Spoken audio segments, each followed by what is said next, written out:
Kamu pernah nggak udah makan roti atau mie tapi masih bilang, belum makan, soalnya belum makan nasi? Kalau iya, berarti kamu benar-benar relate sama kebiasaan banyak orang Indonesia. Karena buat sebagian dari kita, nasi itu kayak syarat utama biar bisa dibilang makan. Padahal, kebiasaan ini bikin kita tanpa sadar terlalu bergantung sama satu jenis makanan pokok. Indonesia sendiri termasuk salah satu negara dengan konsumsi beras yang tinggi. Dan kalau terus-terusan begini, kita bisa jadi kurang memanfaatkan sumber pangan lain yang sebenarnya melimpah. Padahal, kenyang itu nggak harus nasi. Karbohidrat bisa kita dapat dari banyak bahan lain, seperti jagung, singkong, sagu, kentang, talas, sampai pisang. Nah, kebiasaan untuk makan lebih bervariasi inilah yang disebut diversifikasi pangan. Diversifikasi pangan adalah upaya supaya masyarakat nggak terpaku pada satu makanan pokok saja dan mulai membiasakan diri mengkonsumsi pangan lokal yang lebih beragam. Kalau kita datang ke pasar tradisional di pagi hari, kita bisa lihat sendiri. Sebenarnya bahan pangan di sekitar kita itu lengkap banget.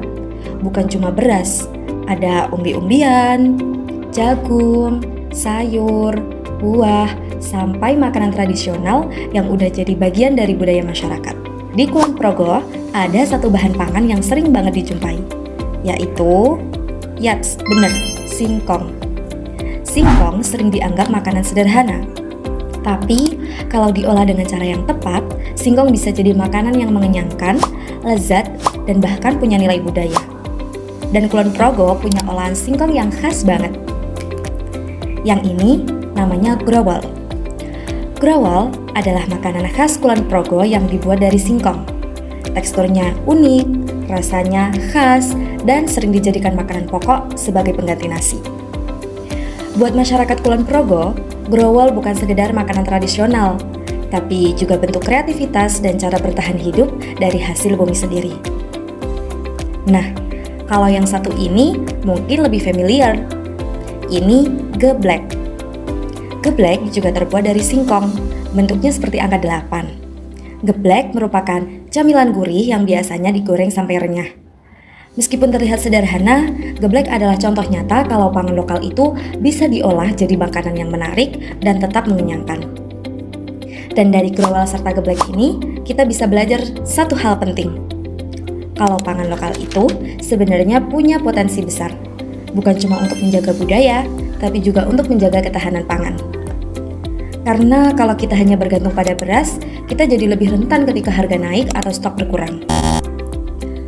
Tahukah kamu, satu porsi nasi sekitar 100 gram ternyata bisa digantikan oleh beberapa pilihan lain, misalnya jagung, singkong, kentang, atau sagu. Artinya, kita punya banyak alternatif karbohidrat yang gak kalah mengenyangkan.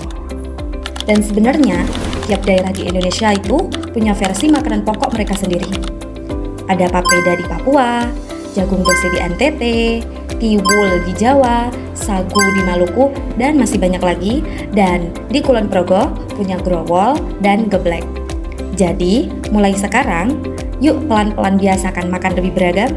Karena diversifikasi pangan bukan berarti meninggalkan nasi sepenuhnya, tapi membuka diri untuk mengenal pilihan pangan lokal yang lebih luas. Lebih sehat, lebih beragam, dan tentu saja lebih menghargai hasil bumi daerah sendiri. Karena, ingat, kenyang itu nggak harus nasi, sehat dengan diversifikasi.